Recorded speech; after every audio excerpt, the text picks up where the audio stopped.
요즘 날씨가 참 덥습니다. 이제 장마도 다 끝나고 이제 본격적으로 또 무더위가 또 시작된 듯합니다. 기상청이 올해가 가장 시원한 여름이 될 수 있다라고 이렇게 말을 했는데 올해가 시원하다는 말은 아닙니다. 이제 앞으로가 더 덥다라는 것이죠. 그래도 올해가 내년보다 그 후년보다는 아마 올해가 더 시원할 거다라고 이렇게 말을 하는데 앞으로 얼마나 더울지 상상이 가지가 않습니다. 조금만 움직여도 등에 막 땀이 나죠. 그리고 여름철을 맞아 감기 환자도 많고 또 코로나 또 19도 또 다시 유행하고 있다라고 합니다. 물론 예전같이 그럴 일은 아마 없을 겁니다. 어쨌든 우리 더위도 조심하시고 또 감기도 조심하시고 또 코로나도 또 조심하시고 또 아프면 꼭 약 드시고 또 건강하기를 기도하겠습니다.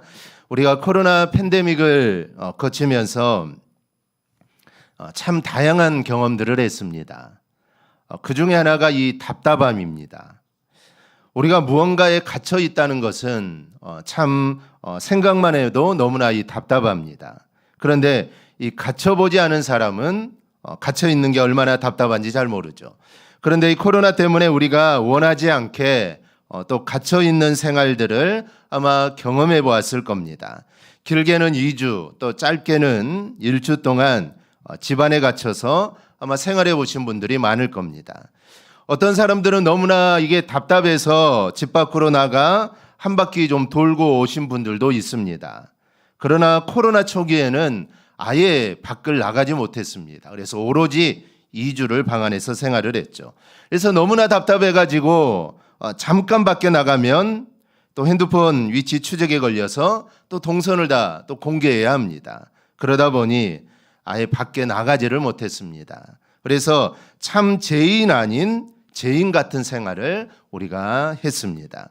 한 달도 아닌 달랑 1, 2주 그렇게 갇혀 있었어도 정말 답답해 죽을 맛인데 여러분 몇 년을 갇혀 있었다면 이게 얼마나 이게 답답하겠습니까? 그런데 사도 바울은 자신의 잘못이 아니라 주를 위해서 스스로 이 갇힌 자가 됩니다. 바울이 말하는 이 갇혔다, 나는 갇혔다라고 말하는데 여기에는 두 가지 의미가 있습니다. 문자적인 의미와 은유적인 의미인데 문자적으로는 실제로 감옥에 갇힌 것을 의미하죠. 사도 바울은 빌립보 감옥에 갇히기도 하고 또 로마의 감옥에 갇히기도 했습니다. 그런데 빌립보 감옥에서는 간수와 그 가족이 구원받는 역사가 일어나죠. 그리고 로마 감옥에서는 로마의 황제에게 이 복음을 전하는 기회를 갖게 됩니다. 즉 사도 바울은 갇혀 있지만 그래서 갇혀 있어서 아무것도 할 수 없지만 하나님은 그 가운데서도 역사하셨던 겁니다. 하나님은 때와 장소를 가리지 않습니다. 즉 하나님에게는 환경이 문제가 되지 않습니다. 하나님은 어떠한 곳에서도 역사하시는 분입니다. 그래서 감옥에서도 역사하시고 하나님은 광야에서도 역사하십니다. 그러니 우리는 나의 삶 속에서 하나님을 온전히 신뢰할 수 있기를 바랍니다. 여러분 하나님을 신뢰하면 내 환경이 문제가 되지 않습니다.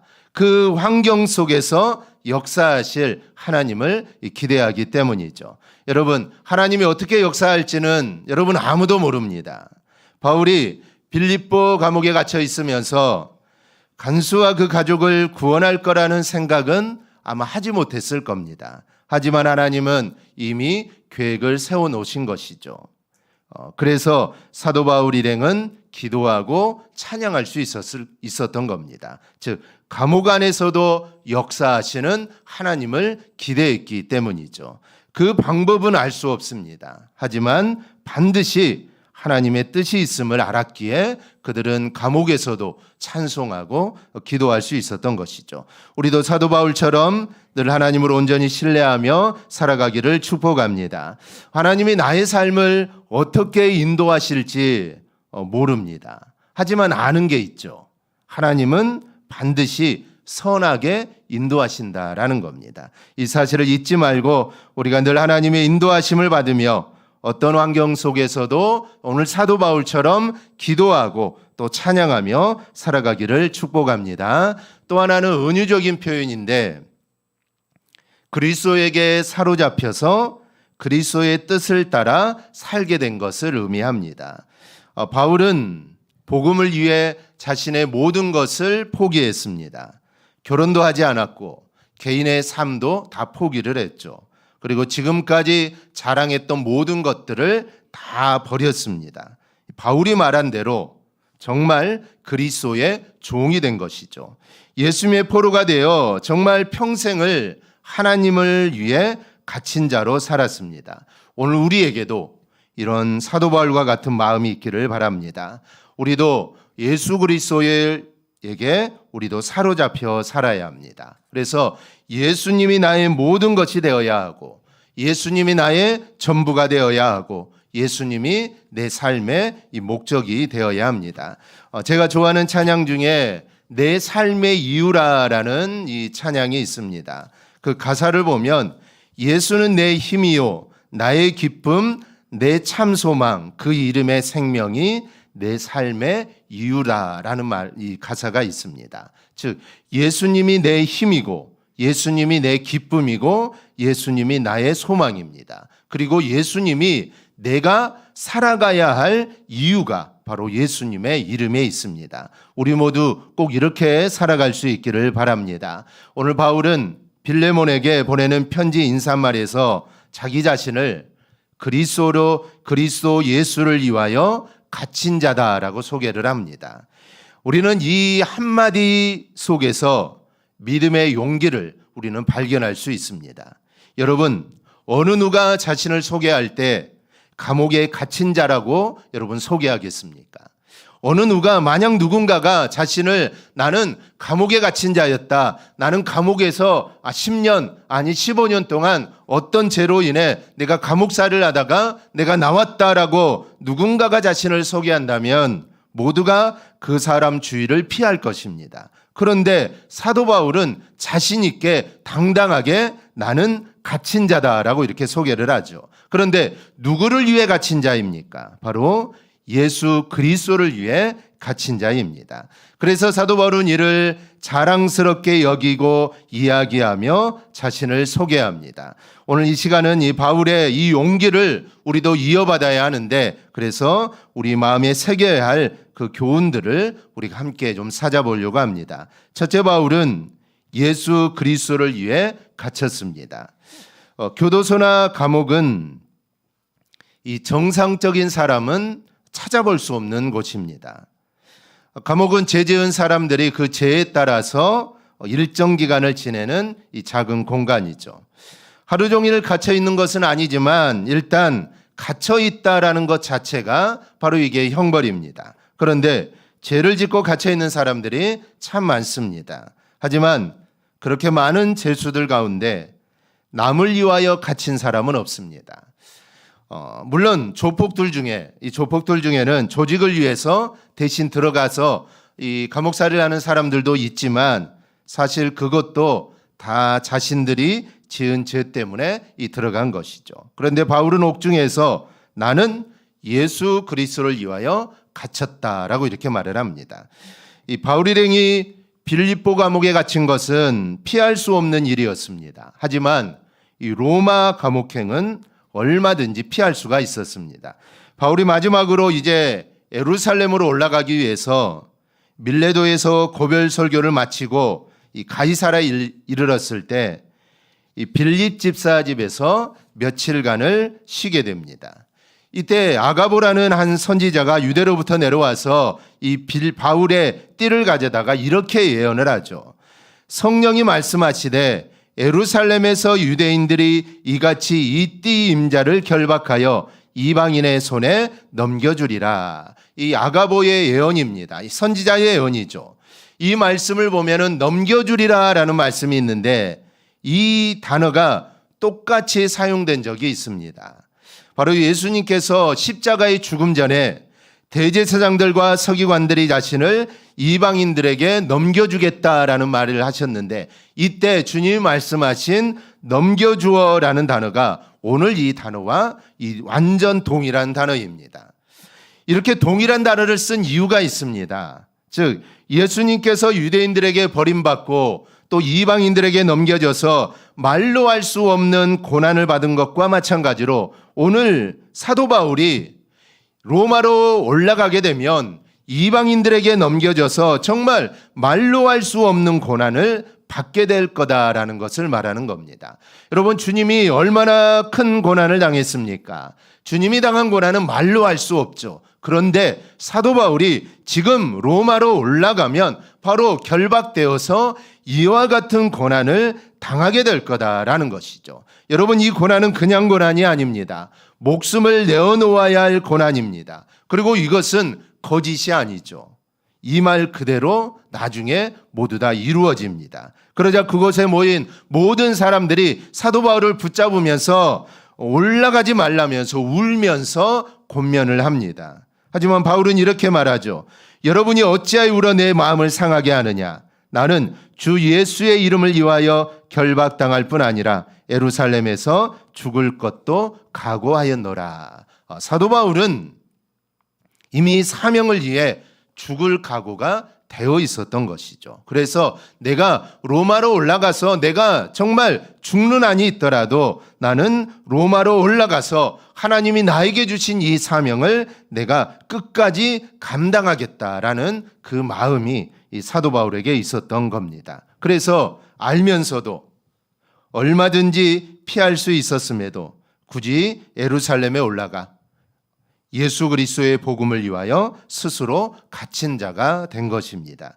에베소서 3장 1절에서도 바울은 그리스도 예수의 일로 너희 이방인을 위하여 갇힌 자 된 나 바울이 말하거니와, 즉 사도 바울은 이렇게 스스로 예수의 일로 나는 갇혔다라고 이렇게 고백을 합니다. 이 바울의 말대로 갇히게 된 것은 그리스도 예수의 일로 스스로 갇히게 된 것입니다.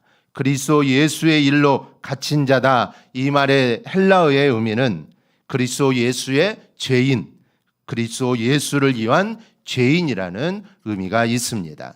죄인은 그 값을 치르기 위하여 구속을 당합니다. 그리고 죄값을 다 치러야만 풀려나게 되죠. 그런데 바울은 스스로 예수를 위하여 죄인을 자청하고 그리고 스스로 감옥에 갇히게 됩니다. 여러분, 살면서 주님을 위해 억울한 일을 당한 적들이 혹시 있습니까? 우리는 늘 내가 주님을 위해 살겠다, 늘 기도하고 찬송하고 고백하지만 실상 나에게 손해가 되는 일이라면 우리는 머뭇거리는 경우들이 종종 있습니다. 우리도 오늘 바울처럼 그리스도를 위하여 갇히지는 못한다 하더라도 그리스도를 위하여 손해보는 일쯤은 우리가 감당해 나갈 수 있기를 바랍니다. 여러분, 나를 위해 손해보는 게 아닙니다. 종종 성도들은 자신을 위해 손해보면서 내가 주님을 위해 손해봤다, 자신을 위해 고난을 당하면서 내가 주님을 위해 고난을 당했다라고 말을 하는데, 나를 위해 고난을 당하는 것이 아니라, 나를 위해 손해보는 것이 아니라 우리는 주님을 위해서 손해보는 일들을 우리는 감당해 나가야 합니다. 그래서 주님을 위해, 복음을 위해 내 물질, 내 건강, 내 이익이 손해볼 일이 있더라도 우리는 그 일에 자발적으로 우리는 손해를 볼 수 있어야 합니다. 주님은 나를 위해 목숨을 주셨습니다. 자신의 목숨을 손해본 것이죠. 그런데 주님은 그 목숨을 아까워하지 않았습니다. 바울은 우리에게 복음을 전해주기 위해 그는 수고했습니다. 자신이 쌓아놓았던 모든 것을 손해봤죠. 목숨까지도 손해봤습니다. 하지만 사도 바울도 그것을 아까워하지 않았습니다. 오히려 복음이 전해지는 것만으로 그는 기뻐했습니다. 우리 믿음의 선진들은 복음을, 신앙을 지켰습니다. 이를 위해서 자신의 지위도 자신의 목숨도 손해봤습니다. 하지만 그들은 슬퍼하지 않았습니다. 오히려 기쁨으로 그들은 순교의 길을 갔습니다. 그럼 우리는 무엇을 여러분 손해보고 있습니까? 여러분, 목숨을 손해보고 계십니까? 아니면 물질을 손해보고 있습니까? 아니면 건강을, 아니면 여러분 명예를 손해보고 있습니까? 우리는 손해보는 것들이 있어야 합니다. 내가 예수를 믿으면서 내가 손해보는 게 하나도 없다. 내가 예수를 믿으면서 내가 손해보고 내가 포기하고 내가 정말 아까워서 내가 포기하는 것들이 없다면 우리는 예수를 잘못 지금 믿고 있는 것입니다. 우리가 아침에 일찍 나와 예배하는데 우리가 포기해야 될 것이 있죠. 잠도 포기해야 되고 아침에 일어나는 거 얼마나 힘이 듭니까? 11시에 나오면 좀 아침에 좀 더 쉴 수 있고 좀 더 잠을 좀 잘 수 있는데 9시 예배는 좀 일찍 일어나서 아침부터 좀 서둘러야 합니다. 우리가 예배를 위해 우리가 잠을 포기하고 내 시간을 포기하는 거, 우리가 이런 것들이 우리 안에 작은 것이지만 정말 작은 것들로부터 이런 것들이 있어야만 내가 예수를 위해 사는 사람입니다. 이런 작은 것들로부터 시작해서 내가 정말 주님을 위해 복음을 위해 포기하지 않고 살아간다면 우리는 예수를 지금 잘못 믿고 있는 것입니다. 그래서 우리는 정말 오늘 사도 바울의 말처럼 손해보는 것들이 있어야 하고 정말 이 손해보고 내가 포기하는 것들이 내 몸에 예수의 흔적으로 바로 우리에게 남는 것입니다. 우리 모두 주님을 본받아 그리고 바울을 본받아 우리 믿음의 선진들을 본받아 손해보는 삶을 우리가 꼭 살아갈 수 있기를 바랍니다. 아니 우리는 적극적으로 그런 삶을 우리는 살아야 합니다. 나를 위해서가 아니라 바로 주님을 위해서입니다. 그리고 이렇게 살아가는 우리의 모습을 통해 이 세상에 하나님의 뜻이 드러나고 하나님께서 영광을 받으실 겁니다. 우리 모두 꼭 이렇게 살아가기를 축복합니다. 둘째, 바울은 이방인을 위하여 갇혔습니다. 에베소서 3장 1절을 보면 그리스도 예수의 일로 너희 이방인을 위하여 갇힌 자 된 나 바울이라고 말합니다. 여기에서 갇힌 자라는 두 가지 의미가 있다고 했습니다. 실제적으로 갇혔다라는 의미이고 그리고 은유적으로는 바울이 그리스도께 사로잡혔기 때문에 그 결과로 예수 그리스도의 뜻을 따라 갇히게 된 것입니다. 이미 바울은 그리스도에게 사로잡혔습니다. 다메섹 도상에서 그리스도를 만나는 순간 그는 예수님에게 사로잡힌 사람입니다. 그리스도 예수께 사로잡힌 순간 자신이 이제까지 성경도 율법도 잘못 알고 있었다라는 것을 그제서야 깨닫게 됩니다. 이제까지는 유대주의에 그리고 율법주의에 사로잡혀 살았는데 이제는 자신을 사로잡았던 율법과 유대주의의 틀을 깨고 예수 그리스도께 사로잡혀 살기로 그는 결정을 한 것입니다. 그래서 바울은 오늘 본문에서 그리스도 예수를 위하여 갇힌 자 된 바울이다라고 자신을 소개합니다. 이 갇혔다라는 말은 긍정적인 의미보다 이거는 부정적인 의미입니다. 그런데 바울 사도는 이 부정적인 의미를 긍정적인 의미로 사용을 합니다. 이 갇혔다는 것은 아무것도 할 수 없는 상태입니다. 갇히고 구속된 상태에서 여러분 무엇을 할 수 있겠습니까? 아무것도 할 수가 없습니다. 그런데 바울이 스스로 갇힌 이유가 있습니다.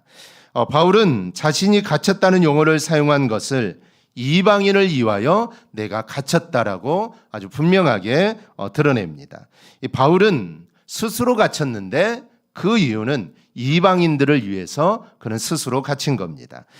다른 어떤 것도 할 수 없도록 오직 이방인을 위하여 복음을 전하는 일에만 그 일을 할 수 있도록 자신을 가두어 놓은 것입니다. 즉 은유적인 의미에서 설명할 수가 있겠죠. 사도 바울은 그가 예수를 믿기 전에 즉 그가 회심하기 전에 세상적으로 자랑할 것도 많았고 아마 친구도 많았을 것이고 정말 모든 것들이 많았습니다. 그런데 예수를 믿고 난 후에 그는 스스로 나는 갇혔다고 하는데 그 갇힘으로 인해 나는 이제 그런 것들은 다 포기하고 그런 것들이 이제 나에게 중요한 것이 아니라 이제 나는 이방인들이 중요하다는 것입니다. 그래서 그 일에 내 모든 것들을 쏘아붓기 위해 그는 스스로 갇힌 자의 삶을 산 것입니다. 즉 옛날 것들을 다 포기하고 오직 예수에 갇혀서 이방인들의 복음을 전하기 위해 그는 그 일에 전심전력을 했던 것이죠. 바울은 빌립보에서 스스로 갇혔습니다. 빌립보에 갇힐 때도 전혀 잘못한 것이 없습니다. 그렇기 때문에 자신의 신분을 드러내면 풀려날 수 있습니다. 그는 로마 사람이지 않습니까? 로마의 시민권을 가진 사람이기 때문에 함부로 감옥에 가둘 수 없습니다. 그러니 나는 로마 사람이고 나는 잘못한 것이 없다라면은 빌립보 감옥에 갇힐 이유가 없습니다. 그래서 금방 풀려나겠죠. 그런데 바울은 그대로 갇혔습니다. 이유는 이방인 한두 사람이라도 더 구원하기 위해서죠. 이 경주마에게 눈가리개를 하는 이유는 이 말이 오직 목표만을 바라보고 달리도록 하기 위함입니다. 이 말은 굉장히 겁이 많은 동물이라고 합니다. 그래서 앞에 작은 개구리나 벌레가 튀어나와도 이 깜짝 놀라는 게 이 말입니다. 그런데 그렇게 주변에 신경 쓰는 말을 다른 것에 신경 쓰지 않도록 눈가리개를 해서 오직 앞만 보고 달려갈 수 있도록 하기 위해 눈가리개를 하는 것이죠. 바울이 스스로 갇힌 자 된 것은 오직 하나의 목표, 즉 이방인에게 복음을 전하기 위함입니다. 그래서 바울 사도는 스스로 눈에 눈가리개를 하고 하나의 목표만을 위해서 살아간 것입니다. 이 복음이 소아시아 지역 그리고 지금의 터키, 유럽, 마게도니아에 이른 것은 바울의 스스로 갇힌 자가 되어 오직 이방에 복음을 전하였기 때문입니다. 오늘날 복음이 서방까지 전해진 것도 하나님께서 바울을 이방인의 사도로 세우시고 그 사도 바울이 그 사명을 감당했기 때문에 그 복음이 서방에까지 전해지고 그리고 오늘 우리에게까지 전해질 수 있었던 겁니다. 우리도 하나님이 주신 사명이 있습니다. 사도 바울과 같이 그런 전 세계에 복음을 전하는 그런 사명은 아니지만 하나님이 나에게 주신 사명이 있습니다. 우리도 이 사명을 위해 부지런히 달려나가는 삶이 되기를 바랍니다. 그 과정에서 나를 유혹하고 또 나를 옆길로 가게 하는 그런 일들이 있을 수 있습니다. 그럴 때 우리가 해야 될 일은 눈가리개를 해서라도 우리는 오직 하나님이 주신 사명만을 바라보며 우리는 나아가야 합니다.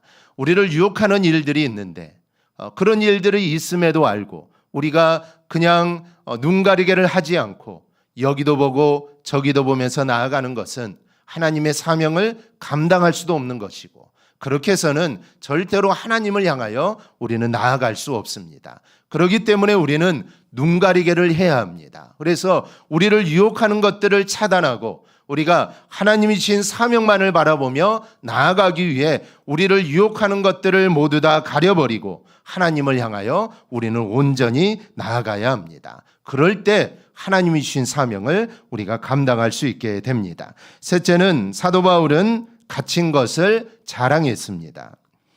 이 바울은 갇힌 것을 부끄러워하지 않았습니다. 오히려 자랑스럽게 생각을 하죠. 그래서 빌레몬에게 보내는 편지 첫머리에 자신의 갇힌 것을 기록합니다. 그냥 나 바울은 사도된 바울은 이라고 해도 되겠죠. 그렇게 자신을 소개해도 되는데 갇힌 자 된 바울이라고 그는 힘을 주어 말합니다. 9절에서 갇힌 자 된 바울을 다시 이야기합니다. 도리어 사랑으로서 간구하노라. 나이가 많은 나 바울은 지금 또 예수 그리스도를 위하여 갇힌 자 되어. 나이 많은 바울이라고 합니다. 이제 바울은 나이가 많아 늙었습니다. 그러나 바울은 그 나이가 되기까지 기쁨으로 갇힌 자로서의 사역을 감당했던 겁니다. 약 55세에서 60세 정도로 이렇게 추정이 되는데 지금이야 55세, 60세 얼마나 젊습니까? 하지만 그 당시에는 55세, 60세는 이제 삶을 다 산 것입니다. 이제 곧 죽음을 맞이할 나이죠. 그 나이에 자신을 돌아보면서 오직 내가 지금까지 오직 예수 그리스도를 위하여 내가 갇힌 자의 삶을 살았구나. 그리고 그 삶을 돌아보면서 오늘 사도 바울은 지금 기뻐하고 있는 것입니다. 여러분, 그리스도를 위하여 정말 내가 살아보고자 여러분 애쓴 적들이 있습니까? 그리스도 때문에 예수 때문에 교회를 지키고 전도회를 지키고 구역을 지키고 여러분 가정과 자녀를 여러분 지켜보셨습니까? 여러분 신앙생활을 하다가 우리가 신앙생활을 열심히 하다가 사업을 실패할 수가 있습니다. 근데 여러분, 사업에 실패를 하더라도 여러분 절대로 부끄러워하지 마십시오. 내가 신앙생활 열심히 하다가 내가 병이 들었습니다. 여러분, 이거는 부끄러워할 일이 아닙니다. 내가 죽을 병에 걸렸습니다. 여러분, 이거 부끄러워하지 마세요. 이거는 부끄러워할 일이 아닙니다. 중요한 것은 내가 복음을 위해 헌신했느냐, 내가 하나님 주신 사명을 위해 내가 그 일을 가지고 내가 충성되게 나아갔느냐, 아니면 그렇지 않았느냐. 여러분, 이게 중요한 것입니다. 내가 하는 사업이 잘 나가더라도 내가 그 사업의 현장에서 복음을 드러내지 못했다면 나는 그리스도를 위하여 갇힌 자의 삶을 사는 것이 여러분 절대로 아닙니다. 삶의 현장에서 갇힌 자의 삶을 사는 것이 부끄럽고 또 부담스럽고 내가 어렵다고 생각해서도 안 됩니다. 나를 위하여 스스로 갇힌 분이 바로 주님이시기 때문입니다. 예수님이 이 땅에 오셨는데 이 세상에 내려오신 것이 여러분 갇힌 겁니다. 주님은 창조주가 아니십니까? 그분이 어느 한 공간에 거하실 수 있는 분이 아닙니다. 솔로몬이 성전을 건축하고 헌당하면서 기도드린 내용이 열왕기상 8장에 기록되어 있는데 그중에 그 기도 중에 27절에 이런 내용이 있습니다. 하나님이 참으로 땅에 거하시리이까 하늘과 하늘들의 하늘이라도 주를 용납하지 못하겠거든 하물며 내가 건축한 이 성전이오리까. 이 성전, 솔로몬이 건축한 성전뿐만 아니라 이 성전은 하나님의 집입니다. 하나님의 집이라는 것은 하나님이 여기에 거하신다라는 의미가 있죠. 그런데 하늘과 하늘들의 하늘이라도 주를 용납하지 못하신 분인데 그분이 이 세상에 오시는 것 자체가 이미 갇힌 거라는 것입니다. 이 세상에 오시는 것만이 아닙니다. 창조주 하나님께서 인간의 몸을 입으시고 이 땅에 오셨습니다. 하나님께서는 구약시대에 종종 이 세상에 오셨습니다. 아브라함에게 멜기세덱으로 오셨고 또 천사로도 오셨고 모세에게는 가시나무 위에 불꽃으로 오시고 또 모세의 뒤에 잠깐 또 오시기도 했습니다. 하지만 이때는 당신의 뜻을 전하기 위해서 인간에게 다른 형상으로 잠깐 나타나시는 정도입니다. 즉 하늘의 영광을 버리고 온 게 아니죠. 잠깐 나타났다가 다시 올라가신 것이죠. 그러나 인간의 몸을 입으시고 이 땅에 오신 것은 아예 인간의 몸에 당신을 가두어 놓으신 겁니다. 인간의 몸을 입으시는 것이 바로 갇힌 것이죠. 예수님은 철저하게 갇히셨습니다. 사지가 묶이는 것도 모자라 못에 박혀 전혀 움직이지 못하도록 묶이고 박히셨습니다. 그리고 돌 무덤에 또 갇히셨죠. 예수님은 창조주로서 이 세상에 오시는 것 자체가 갇히시는 것인데 세상은 세상에 오신 하나님을 알아보지 못하고 그분을 핍박하고 붙잡아서 십자가에 못을 박았습니다. 바울 사도는 이것을 알았습니다. 그리스도를 모를 때는 자신이 그리스도를 갇히게 하고 그리스도를 핍박하는 자였는데 그리스도에 대해서 정확하게 알고 난 뒤에는 그때부터는 자신이 그리스도 예수를 위하여 갇힌 자가 된 것입니다.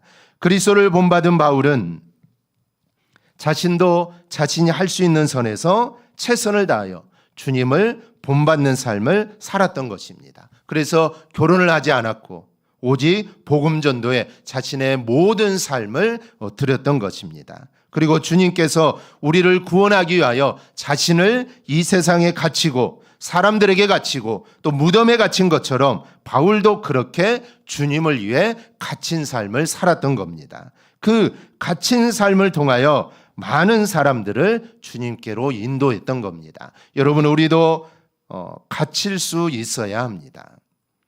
하나님께서 나를 위하여 갇히셨다면 우리도 갇히는 삶을 살아야 하지 않겠습니까? 그래야 우리가 제자라고 할 수가 있습니다.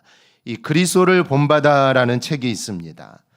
1420년대에 이 토마스 아켄피스라는 분이 쓴 책인데 당시 기독교가 그리스도를 본받는 삶에서 벗어나서 세속적인 삶을 살자 경건한 삶을 살도록 믿음에서 흔들리지 않는 삶을 살 수 있도록, 그래서 굳건한 믿음을 세워주기 위해서 이 책을 기록하게 됩니다. 책의 내용도 중요하지만 이 제목 자체가 우리에게 큰 도전을 줍니다. 그리스도를 본받아라는 제목입니다. 내용은 좀 어렵습니다. 왜냐하면 1420년대에 쓰인 책이니까 물론 라틴어로 쓰여졌겠죠. 그것을 번역했지만 책 내용은 좀 어렵습니다. 많이 고딕체로 되어 있고 그러게 되어 있기 때문에 지금의 책들과 같이 쉽게 풀어 쓴 것이 아니라 그 당시에는 많이 직설적이죠. 직설적으로 책이 이루어졌기 때문에 좀 읽기가 쉬운 책은 아닙니다. 그래도 우리 성도들이 시간이 되면 한 번씩 좀 읽어보면 좋겠습니다. 내용은 우리가 모르더라도 이 제목 그대로 정말 여러분들이 그리스도를 본받는 삶을 살아가기를 축복합니다. 제가 이 책 두 권을 구입했습니다. 그래서 지금 목양실에 있는데 제가 내려놓을 겁니다. 그래서 혹시 읽어보실 분들은 가져다가 한번 읽어보시고 읽다가 너무 어렵다 그러면 그만 읽어도 됩니다. 그런데 제목만 좀 기억하면 좋겠습니다. 그리스도를 본받아. 그리스도를 본받아. 이미 제목 안에 모든 것들이 다 들어가 있죠. 사도 바울은 죄인 중에 괴수인 자신을 위해 하나님께서 십자가에 못 박혀 죽으신 사실에 너무나도 감사하고 황송해서 스스로 주님을 위해 갇혔습니다. 그리고 갇힌 중에 내가 오네시모를 전도했다라고 그는 이야기를 하죠. 갇혀있는 삶으로 끝나면 의미가 없습니다. 감옥에 갇혀 있어서 아무것도 할 수 없는데 이게 무슨 의미가 있겠습니까? 그런데 사도 바울은 감옥에 갇혀 있으면서도 자신이 해야 할 일들을 했습니다. 그리고 그 일이 무엇이냐면 오네시모를 전도했다는 것이죠. 오네시모를 전도해서 예수 믿는 사람으로 만들었다는 것이죠. 누군가를 내가 전도해서 누군가를 하나님의 사람으로 만들 수 있다면 나는 갇힌 삶을 살아도 괜찮다라는 것입니다. 내가 갇혀 있어서 내가 아무것도 할 수 없지만 그 상황을 통해 누군가 예수를 믿고 누군가 하나님의 자녀가 되었다면 내가 갇혀 있는 이 삶은 의미 있는 삶이고 내가 무언가를 포기하고 살아가는 삶은 너무나도 의미 있는 삶이 된다라는 것이죠. 그래서 사도 바울은 스스로 갇힌 삶을 살았던 것입니다. 그 안에 역사하신 하나님의 뜻을 기대했고 하나님의 뜻을 이루었다라는 것이죠. 사실 바울은 그의 삶 자체가 갇힌 삶이었습니다. 자신은 고기를 먹을 수 있지만 나는 고기를 먹지 않겠다고 했습니다. 우리가 잘 아는 이야기지만 이것도 스스로를 가두어 놓은 일이죠. 다른 사람이 혹시 내가 고기 먹는 모습을 보고 실족할까 봐 나는 이제 앞으로는 평생 동안 고기를 입에도 대지 않겠다라고 스스로 자신을 가둔 사람이 사도 바울입니다. 그렇다면 우리도 그리스도를 닮아야 합니다. 그래서 누군가를 위하여 나의 권리를 덜 쓰고 나의 물질도 덜 쓰고 그렇게 해서 누군가를 우리가 전도할 수 있다면 정말 좋겠습니다. 내가 할 거 다 하면 절대로 그리스도를 닮는 삶을 여러분 살 수 없습니다. 주님도 자신이 할 수 있는 것 뭐든지 다 할 수 있죠. 하지만 주님은 그렇지 않았습니다. 주님은 할 수 있지만 그 모든 것들을 다 포기하고 다 내려놓았습니다. 그렇다면 우리도 나는 할 수 있지만 나는 충분히 할 수 있지만 그래도 나는 좀 그런 것들을 좀 포기할 건 포기하고 또 내려놓을 수 있는 건 내려놓아야만 우리가 그리스도를 닮는 삶을 우리는 살 수 있습니다. 왜냐하면 주님이 그렇게 사셨기 때문입니다. 바울도 그렇게 살았습니다. 우리 믿음의 선진들도 우리의 부모님들도 그렇게 살았습니다. 그러니 우리도 그렇게 살아야 합니다. 요한복음 8장 32절을 보면 진리를 알지니 진리가 너희를 자유롭게 하리라 라고 말씀합니다. 여러분 이 진리가 무엇일까요? 이 진리는 주님입니다. 그리고 오늘 사도 바울처럼 그리스도를 위하여 갇힌 삶, 이 삶입니다. 그럴 때 진정한 자유함과 행복함이 우리 안에 있습니다. 우리가 이 진리를 절대로 잊지 말고 정말 우리 모두도 사도 바울처럼 그리고 예수님처럼 정말 갇힌 자의 삶을 우리가 살 수 있기를 바랍니다. 갇힌 자의 삶이라고 해서 내가 무언가에 갇혀 있어서 그런 삶이 아니라 정말 내가 가지고 있는 것이지만, 내가 누릴 수 있는 것이지만, 내가 소유하고 있는 것이지만, 정말 내가 그것을 정말 포기할 수 있을 때는 좀 포기하고, 좀 내가 내려놓을 수 있을 때는 좀 내려놓고, 그런데 그 일을 통하여 그리스도의 복음이 전파되고 또 누군가에게 복음이 전해지고, 또 그로 인해 그가 예수를 믿고 또 하나님의 자녀가 되는 일이라면 내가 포기할 것은 좀 포기하고, 내가 누릴 수 있는 것이지만 그것 또한 내가 잠시 좀 내려놓음으로써 그 일을 통해 내가 갇힌 자의 삶을 살아서 예수의 이름을 전하고 또 복음이 전파되고 예수 믿는 자들이 많아져서 정말 하나님의 뜻이 이 세상에 전해지고 넓혀지는 일에 내가 사용되어지는, 바로 그 일에 우리가 헌신하고 또 충성하며 살아가는 우리 모두가 되기를 주님의 이름으로 축원합니다. 아멘. 기도하겠습니다.